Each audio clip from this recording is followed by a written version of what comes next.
Hello, everybody, and we're here with a special edition of the PP Political Podcast.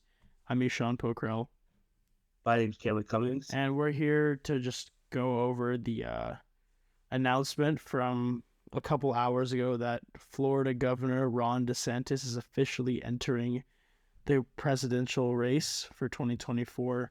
And he did it in a very unconventional way, announcing on Twitter Spaces, uh, which, I mean, we can just go ahead and get into it. It was an absolute mess off the I start. tried to get on it, and it just would not let me for Eshawn, you tried way longer than I did. I had maybe 5 or 10 minutes, and I was like, I'm just gonna have to read the headlines. I won't be able to listen to it live. But I Yeah. think you ended up getting in, didn't you? Yeah, so I tuned in at 5.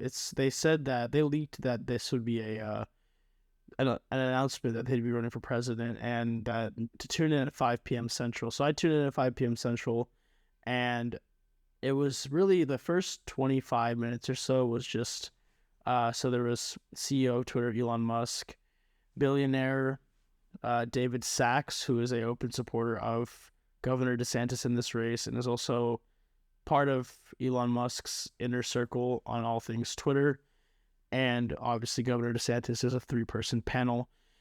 And for the first 25 minutes, they're just obviously trying to figure out how to actually do this successfully. So they were kind of just talking. There was random things going on. There's a lot of it throughout was people getting kicked out because there's so many people on. I think it was up to 500,000, in there at one point. And this is, I think, when they actually did the announcement, this is because Elon Musk said this is because this is on he hosted the initial Twitter space. So I guess it made more people saw that visibility was crazy because it said Elon Musk is hosting a Twitter space. So they ended up doing it off David Sachs' Twitter.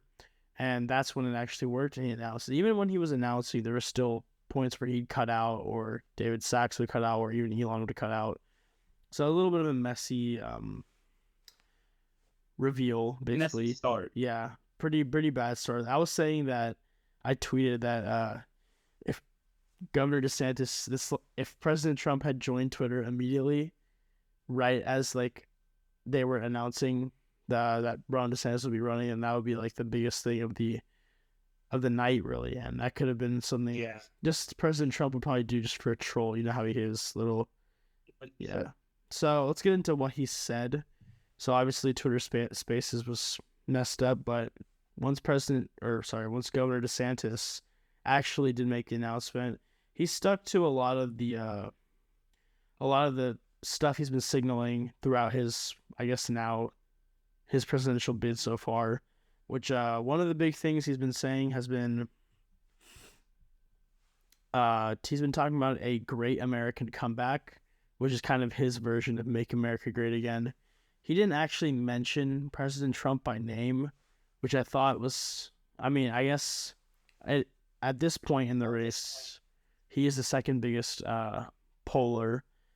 We'll talk. Yeah, by a good margin too as well. And we'll talk about the polling in a couple minutes, but he knows that I think everybody knows that he's the Trump alternative, or he wants to position himself as the Trump alternative.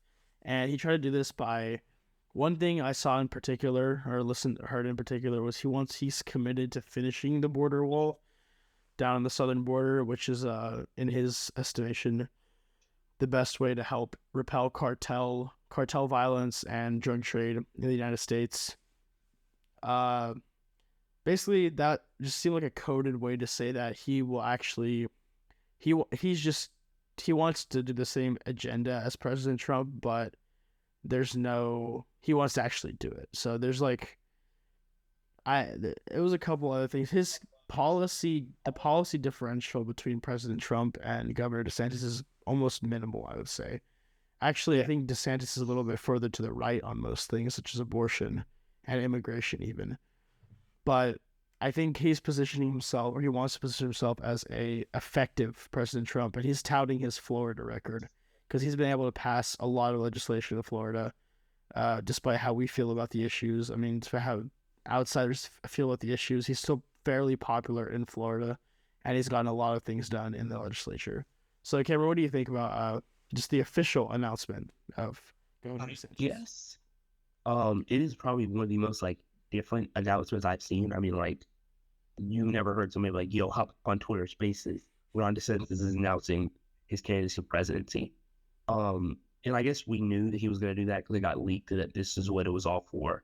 And most people were feeling like this is eventually going to happen, like any day now. So we all knew it was going to happen, but it was still an unconventional way to go about it. Also, a big thing is he raised a lot more money in a much shorter amount of time than I thought. I think he's raised like over $1 million within like an hour after his campaign. Like an hour after the video was over, he already had like $1 million just raised. Not already saying he didn't have money backed up from people that hadn't outwardly supported him and not going to get money in the future now that he's openly running for presidency. But I guess we can now just sit and talk about all the lists of declared candidates. Yeah. So we have just an updated list. Yeah. So right now we have. You want to say something? I was just gonna say that another thing that I found a little odd about, not odd, but just a little kind of funny, honestly, from Governor DeSantis' video was just like he was so he's going through the achievements that he's done. He's completed as governor of Florida in his 1.25 terms, 1.5 terms, and one thing he said was he talked a lot about how Florida is one of the highest has one of the highest migration rates in the state, which I find obviously this isn't completely foreign migration, but I find just interesting with especially recently there's been a really tight immigration policy in Florida. In fact, a lot of undocumented workers are leaving the state right now because businesses are having to crack down on the amount of illegal immigrants that work at those jobs. And a lot of them get fined up to $10,000 per worker. And a lot of these jobs are like construction and, a lot of things that are necessities. But a lot of workers are leaving the state. So it's just kind of a funny, there's a lot of intra country. So I guess within the United States, a lot of people are moving to Florida. However, he's still, Governor DeSantis has had a very strict immigration policy. So I think it's just gonna be interesting to see how he can juxtapose that and balance it throughout the candidacy primary. Because I'll be shocked if that doesn't come up at any point in the future, especially when he's openly speaking about the migration rate. But yeah, go ahead and go into the declared candidates. There's another new candidate other than Governor DeSantis. And the thing is, a lot of people don't know that Florida, and I guess most of the country is like built off like migrant workers. So if you start like shooing them away and like pushing them out, a lot of jobs have become unfulfilled, especially these construction, farming, landscaping jobs like this. Like, I think it's been a lot of like, in a lot of people like the back of their minds, like a lot of like migrant workers, and then like illegal workers are doing these jobs because Americans don't want to do them, and that's not a knock against them. That's actually a pro for them. And instead of trying to shoot them out of the country, we're trying to make them give them a legal passage to get into the country. That's something that I feel that could be done better. Yeah, interesting solution for that.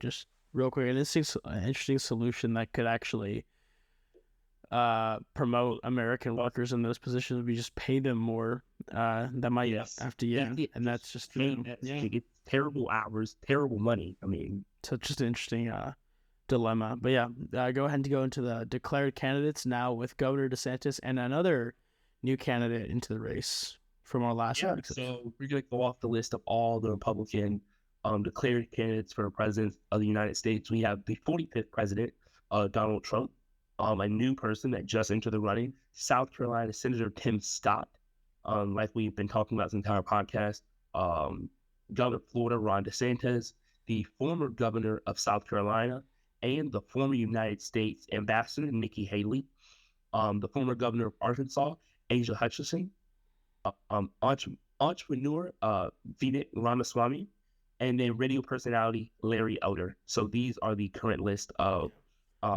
candidates that have declared for president. So we've gotten up to 7 candidates now. There's talk about Vice President Mike Pence. There's talk about former New Jersey Governor Chris Christie. There's talk about former Representative Will Hurd, North Dakota Governor Borgum. There's a lot of people. Burgum, I believe. Sorry if I mispronounced that. Governor, you're always welcome on the show, even though I don't know who you are. But yeah, a lot of candidates are coming into the race. Again, we had our primary episode last week. If you guys want to check that out, link will be them somewhere. And yeah, so Ron DeSantis' entry really, I think a lot of candidates I think every candidate in this race right now, other than President Trump, are angling for that I'm not President Trump lane. And now that Ron DeSantis is officially in the race, that makes it harder for those candidates to actually get into that lane and become the primary opponent to President Trump. Because now, just off the last 6 months, it's been like a while now, Ron DeSantis has been considered the challenger to President Trump. If there's going to be anybody in the party, it's going to be him. So, what do you think that? And we can just go into the polling real quick. I mean, the latest poll. What's up? I said, yeah, let's look at polls. So the latest poll was released by McLaughlin and Associates. It actually came out today.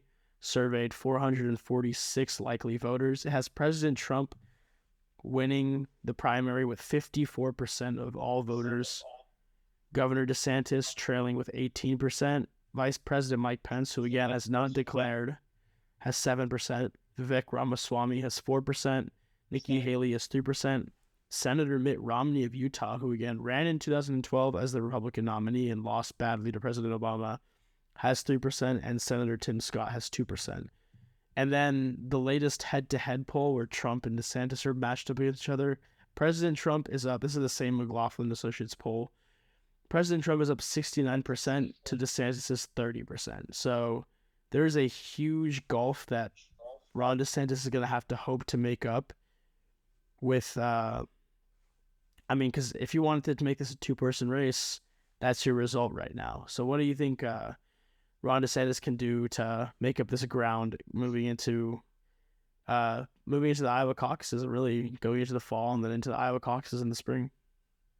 So really, I mean, it's most people think it's going to be Ron DeSantis versus President Trump. President Trump is obviously going to be the forerunner for this campaign. So anyone that's running right now is going to have to pull an upset over former President Trump. Ron DeSantis is no different. He's in a better position than the other ones just because he's been making that name for himself. These past year or two, he's been really like pushing to make a name for himself, passing, controversial laws in Florida and trying to pass bills, although controversial, it's still getting passed. So he has that backing up, hey, I can get stuff done. So in a head-to-head matchup, he's just, I guess, being anti-President Trump, I'm like him, but I'm not him. That's how President Biden won the election, the 2020 election, pretty much. Is because, you know what? Do I like him that much? Yeah. But I'd take him over Trump. Yeah. That was a big reason. So if Ron DeSantis wins, to be like, I don't love him, but I would take him over Trump. So you don't think that? See, I personally believe that. I mean, I think the only shot Ron DeSantis has is to be able to separate himself, not even by policy, just by by a figure from President Trump. Because President Trump is chaotic. Ron DeSantis is clearly very calculated. There's a difference, and not to say President Trump's not calculated. He knows what he's doing, and he's playing into his base, obviously. But I think not just. So I think right now, if President Trump has the nomination, he loses because he's such a divisive figure. I think Ron DeSantis has a little bit more ability, even if he is a little bit more to the right policy-wise. I think he has more statesmanship ability, not to be a good statesman, but to attract independent voters and swing voters. And that's where I think that's the dilemma for Ron DeSantis. I think that if he can get to the general, he will win. However, I think getting to the general is going to be the toughest thing he's ever going to have to do in his life.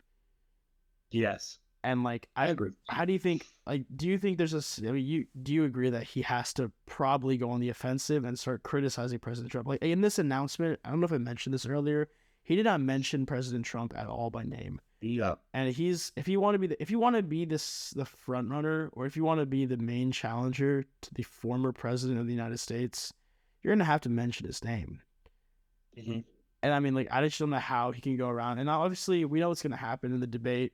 If President Trump gets criticized by DeSantis, President Trump will just say, "I'm the reason you're on this stage," which honestly might be kind of true. Because remember, if you guys don't know this, in 2018 in the governor's race in Florida, President Trump endorsed Governor DeSantis, when he was pretty far behind in the polls, and he surged through that and became governor. So I don't know. How do you think DeSantis can actually operate this position? Because you agree he does need to actually get on the offensive to have a shot at changing minds within the base. But how is he going to do that while balancing the fact that President Trump really did kind of get him to where he is? Yes. And he also has to, he also has to do that while, keeping the skeletons in the closet, which they're not like, very unknown that he was a avid Trump supporter and like very pro-Trump. So now he has to be anti-Trump. And I think what he has to do is follow a fine line of I don't want to be slandering Trump so much I lose his fans when I'm trying to win them over. But still criticize him enough that he can try to win Trump fans over by not crossing the line by just, slandering him the entire time. Yeah.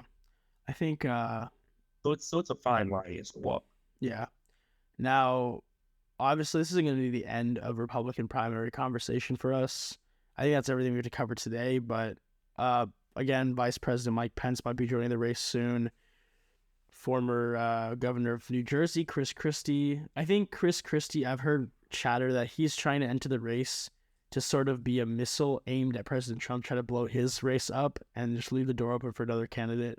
And that's something Ron DeSantis has actually been telling people on the trail. I mean, like, and like in donor meetings, President Trump will be, if he wins, he will immediately be a lame duck president because he's already served one term. I heard this on Breaking Points earlier. If he wins the presidency again, he's going to only have 4 years. And instead of that, Ron DeSantis is also pitching the idea that why would you only want 4 years? And then you have to restart the whole process within your party when you can go ahead and pick the next 8 years or have a better chance of having 8 years of continuous power in the White House. So I think that's another pitch that I don't know how it'll work out for him, but I think it's something interesting that.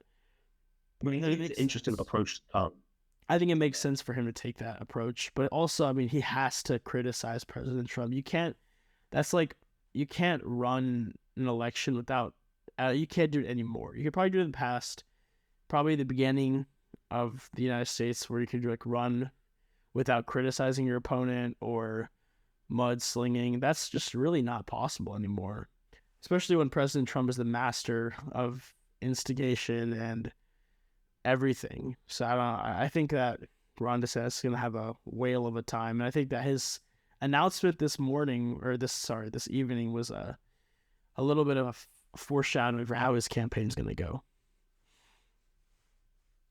And I partially agree. I mean, but it's either way. We're very early on, and it just depends on the stance he takes against President Trump. Yeah. That's about everything. We'll keep updating you guys on presidential primaries. We're going into election season. Have a lot of things coming up the pipeline for election season. Back to our roots, we started PP Political for the 2020 election. So we're going into another election cycle, and we're going to go big on it. So yeah, tell all your friends to follow PP Political on Instagram, on the website, pppolitical.com, on TikTok, on Twitter. We're going to be everywhere. New content, new contributors, everything. So, yeah, thank you guys for listening. This is a special episode recapping Governor DeSantis' official entry into the presidential race. Thank you guys for listening. I'm Ishan Pokral. My name is Cameron Cummings. And goodbye.